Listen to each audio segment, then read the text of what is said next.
انتهينا في اللقاء السابق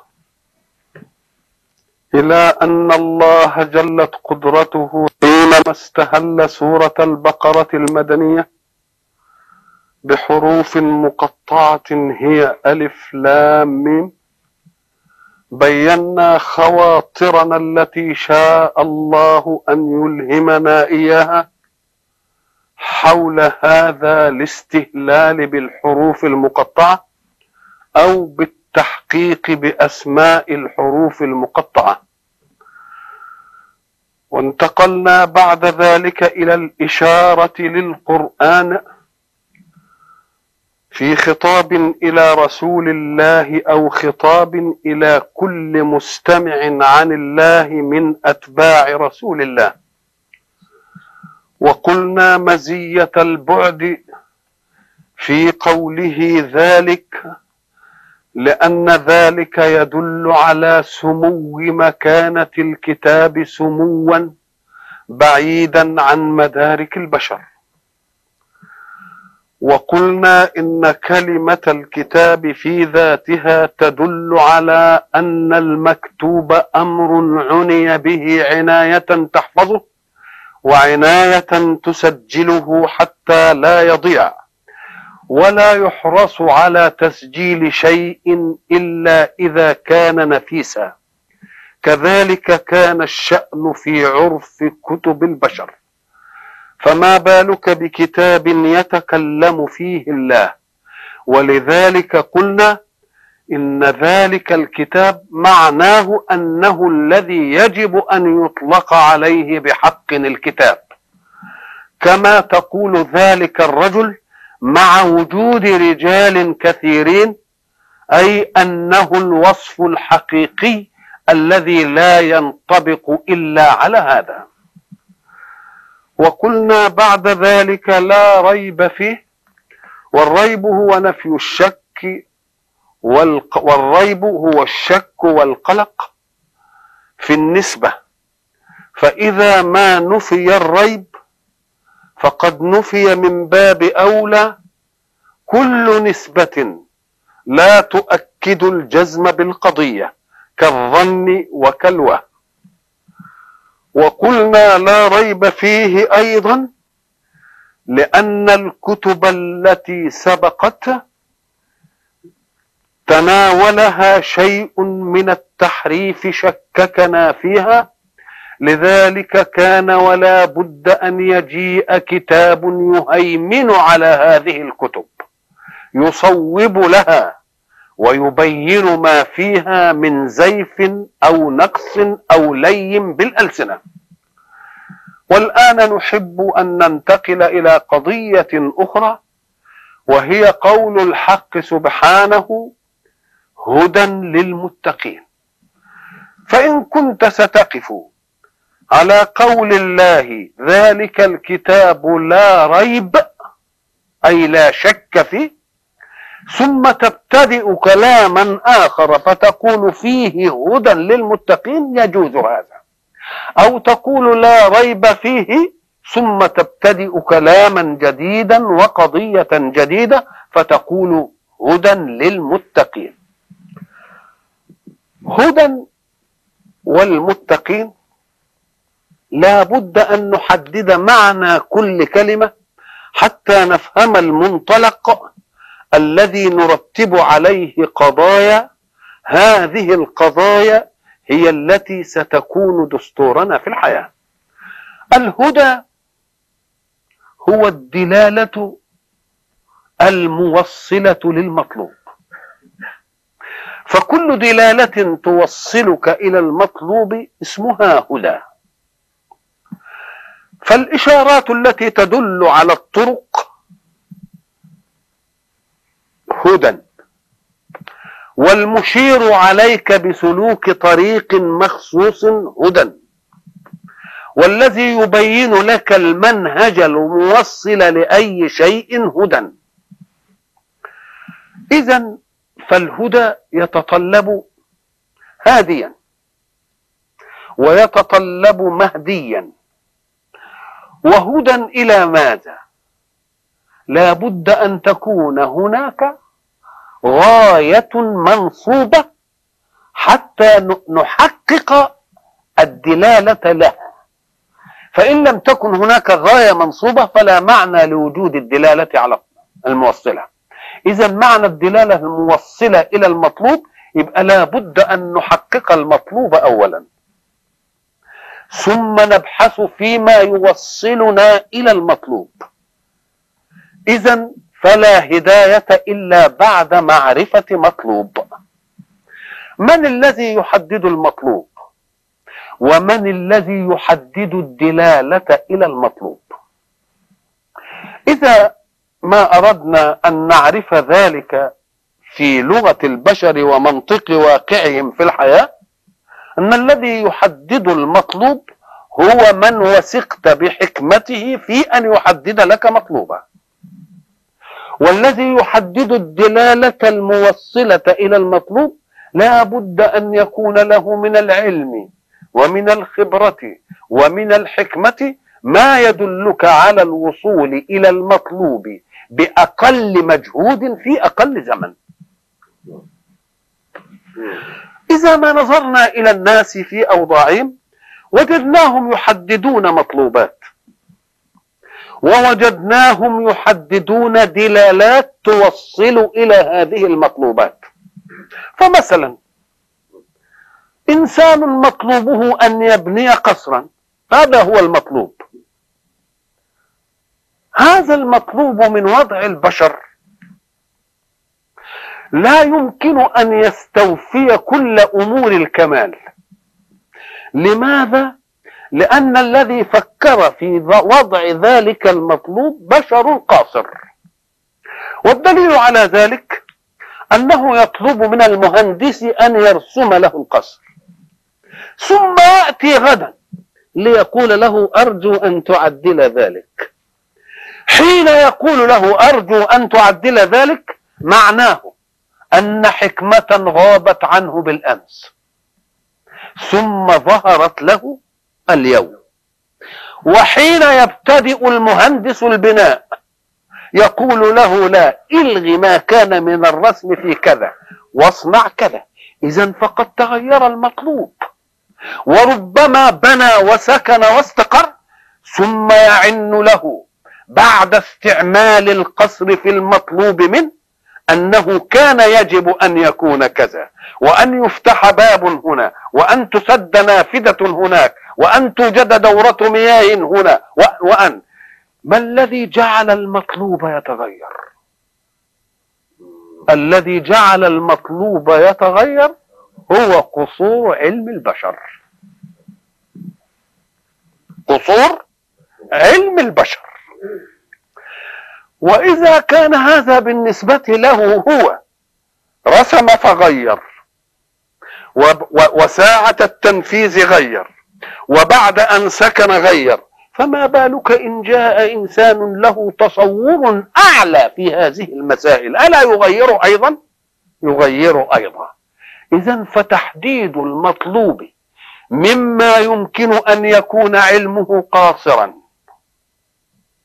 وأن يكون في مثله من هو أعلم منه، يبقى مطلوب غير ثابت. فهبه حدد المطلوب ثم أراد أن يحدد الدلالة إلى المطلوب. كذلك أيضا في تحديد الدلالة. ليه؟ لأن علمه مش مستوعب، علمه مش كامل. يجوز أن يحدد الطريق إلى القصر من هنا، وبعد ذلك حين يأتي فيجد عقبة لا يتغلب عليها فيضطر أن يلوي الطريق. يجوز أن يحدد المطلوب ويحدد الدلالة الموصلة إلى المطلوب، وبعد ذلك حين يشرع في تنفيذ هذه الأشياء تقصر إمكانياته. إذن هو عمل أشياء على غير مقتضى إمكانياته، وقد تكون إمكانياته الذاتية المادية موجودة، ولكن استيرادها مش متيسر، مش ما بينتجهاش هو. الله. إذن ففيه عقبات كثيرة في أن يحدد البشر القاصر في العلم وفي الحكمة مطلوبا. وأن يحدد دلالة.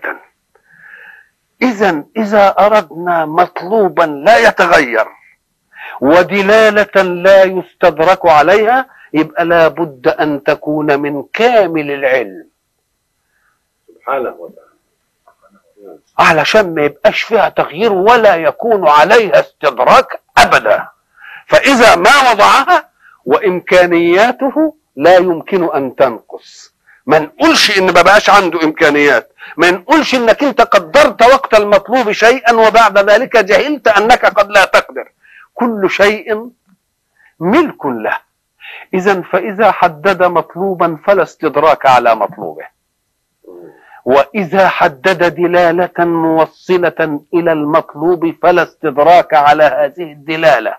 ولذلك يقول الحق لينبهنا إلى هذه القضية: إن الهدى هدى الله، فكل هدى سواه مستدرك عليه. كل مطلوب تنصبه كغاية من الممكن أن يتغير، كل دلالة توصل إلى غاية من الممكن أن يتغير. لكن إذا كان المطلوب من الله هو الذي حدده والدلالة من الله وهو الذي حددها، فلا استدراك لخلق الله على ما قدر الله مطلوبا ودلالة. فقول الحق إن الهدى هدى الله يريد أن يلفت خلقه، يقول لا تضطرب في المتغيرات، كل متغير لا ينشأ عنه إلا متغير. فإن أردت باقيا فخذ من الباقي، إن أردت ثابتا فخذ من الثابت، إن أردت حكمة لا يستدرك عليها فخذها من الحكيم المطلق. وخاصة أن الذي حدد المطلوب وحدد الدلالة على المطلوب لا غرض له في المطلوب ولا في الدلالة.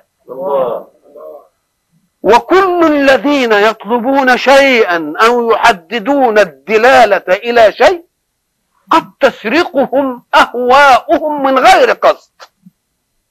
حين تسرقهم أهواؤهم من غير قصد يفسد كل تقنين لهم. لذلك كان تقنين البشر في تحديد مطلوب للحركة في الحياة وتحديد دلالة موصلة إلى هذا المطلوب دلالة قاصرة.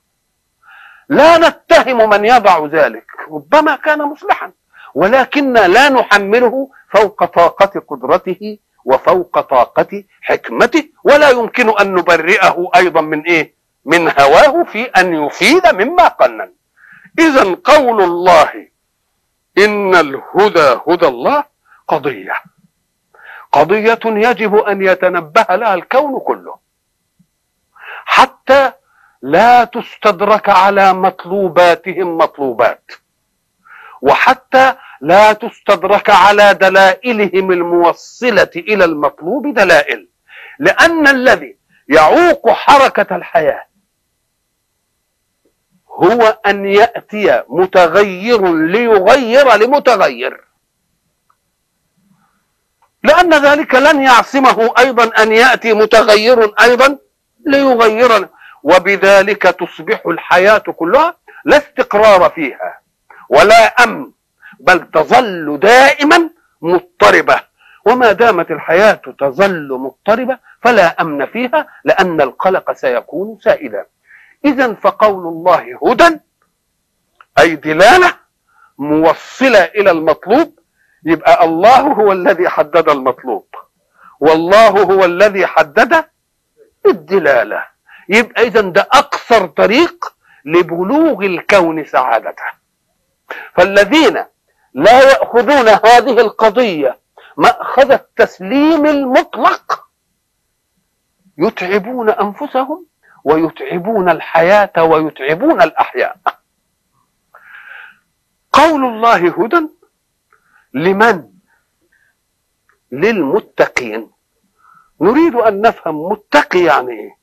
متقين جمع متقي. معنى متقي يعني إيه؟ متقي من الوقاية. الوقاية هي الاحتراز عن الشر. قوا أنفسكم وأهليكم نارا، يعني اعملوا لكم بينكم وبين بعض ايه. ومن عجيب أمر هذه التقوى أنك تجد الحق وهو متكلم واحد يأتي فيقول اتقوا الله، ويقول مرة اتقوا النار. عجائب، يقول اتقوا الله ويقول اتقوا النار. الله، كيف الاثنين دول، الله والنار، نتقي دي ونتقي دي ازاي؟ أم قال لك لأن أصل التقوى ما دامت الوقاية الاحتراز عن الشر، فقولك اتق النار معقول، يعني ما تعصاش ربك عشان ما تدخلش النار، تبقى عملت بينك وبين النار وقاية. طب ولكن قل لي بالله كيف أضع بيني وبين ربي وقاية مع أن المطلوب مني أن ألتحم دائما بربي؟ أم قال لك الحق سبحانه وتعالى له صفات جلاله وصفات جماله. صفات جماله هي التي تراها في البسط، تراها في الرحمة، تراها في العزة. الله، وصفات الايه؟ الجلال تقوم تلاقيها في القهار، في الجبار، ذو البطش. فكأن الحق سبحانه وتعالى يقول احذر أن تمسك صفات جلالي، احذر أن تمسك صفات جلالي. لأنني لما أقول لك احذر النار، النار من متعلقات أو أفعال صفات الجلال، فإذا كنت تقي نفسك النار وهي من متعلقات صفات الجلال، يبقى لأن تقي نفسك من صفات الجلال أولى. ليه؟ قال لك لأن النار دي يمكن يعني هنا نوع من العذاب، يمكن صفات الجلال لها حاجات تانية. يبقى أنا اتقيت النار لأنها من إيه؟ من طواعية صفات الجلال. فكأن الله حينما يقول لك اتق النار لا يتناقض مع قوله اتق الله أبدا. اتق الله اجعل بينك وبين غضبه وقاية، لأن غضبه سيؤدي بك إلى النار اللي انت عايز تتقي منها. تبقى هي المعنى هو واحد، يبقى نعم، يبقى الغاية واحدة. يبقى اتقوا الله زي ايه؟ زي اتقوا النار. ولذلك يتجلى هذا حينما يقول صلى الله عليه وسلم إذا كان آخر ليلة من رمضان تجلى الجبار بالمغفرة. كان المنطق يقال ايه؟ كان تجلى الرحمن بالمغفرة. هو ربنا ملوش الا صفة الرحمن، ده له صفة القهار وصفة الجبار وصفات تانية. كيف تأخذ صفة من صفات الله مجال صفة أخرى وتصيب صفة الجبار والمنتقم كده يعني لوحدها كده؟ ده ما دام فيه ذنوب يبقى المقام لصفة ايه؟ لصفة الجبار. فكأن صفة الغفار تشفع عند صفة الجبار. تقول لصفة الجبار المقام لك فلك أن تنتقمي، ولكني أنا صفة الغفار أشفع لك. يبقى المقام لمين بقى؟ يبقى المقام للجبار، يبقى المقام للجبار. تجلى الجبار بالمغفرة. وانظر حلاوة المقابلة حينما يتجلى الجبار بجبروته بالمغفرة. شوف العظمة بقى، ساعة ما تيجي كلمة جبار دي تخوف، وبعدين تيجي مغفرة. الله، اهي دي تديك حكاية اللي كنا بنقول عليها زمان، فمن زحزح عن النار وادخل الجنة فقد فاز. ساعة ما تشوف تسمع كلمة الجبار دي تنخلع. وبعد ذلك يقول ايه؟ تجلى الجبار بالمغفرة. فكأن صفة لم تسلب مجال صفة، وكل صفة من صفات الله واخد مجالها. يبقى المقام لمين؟ المقام للجبار. تيجي مثلا ولله المثل الأعلى، افرض ان واحد موظف أساء، وبعدين فيه رئيس من الرؤساء اللي دون الأعلى بيحب الموظف ده، ورئيس تاني الموظف هذا أساء عنده، فالموظف الآخر لما يروح يشفع يبقى سرق ايه؟ سرق اختصاص الرئيس اللي عايز يعاقب. ماذا يكون الموقف بعد ذلك؟ لما يجي الرئيس المحب للموظف الصغير ويسلب اختصاص الرئيس الذي عاقب عند الرئيس الاعلى، ايه الموقف يكون؟ لكن بقى شوف بقى الرئيس المحب يروح للرئيس المعاقب يقول له عشان خاطري انت المقام لك وانت اللي تتصرف، انت مش فانت ادخل للرئيس الاعلى كده فحين يدخل طالب العقوبه يقال تجلى طالب العقوبه بالعفو. تجلى طالب العقوبه ايه؟ العفو. اذا هدى للمتقين، فهمنا معنى هدى المتقين معناها ايه؟ الذين يجعلون وقاية بينهم وبين ما يضرهم. مرة اللي يضرهم ايه؟ النار، وده امر ظاهر، ومرة يضرهم ايه؟ لان النار مش امرة ولا فاعلة بذاتها، يبقى رجعها للامر بقى، يبقى ما دام ترجعها للامر ودها لصفات الايه؟ لصفات الجلال. هدى للمتقين. نعم، الهدى ده ما دام دلاله على المطلوب الموصل للغايه، وقلنا ان الهدى هدى الله لان هو ده اللي يضع المطلوب. بالله لو ان الناس بكمالات العقول فيه وبتصعيد رشدهم في العبقريين حبوا يعملوا غايه للانسان يسعد بعدها كده ولا يجيلوش شقاء ولا متاعب، ويقعدوا يتخيلوا يعملوا له جنه كده، يعني حاجه كده يقعدوا فيها، أيقول بخاطرهم أن يطعموه ولا يجعلوه يفرز شيئا؟ والله ما تيجي على البال تيجي ازاي تيجي؟ ما تجيش على البال، مش ما يقدروش. إذا فلو أنهم حددوا المطلوب لقصروا بالنسبة للطالب نفسه، فكون الله هو الذي حدد المطلوب يبقى ده إيه؟ دي قمة النعمة. ما تركش لنا احنا نحدد مطلوبات، وتركش لنا احنا نحدد دليل الى هذه المطلوبات، فرحمنا وقال من عندني كله، لانني ماليش هوى، ماليش هوى.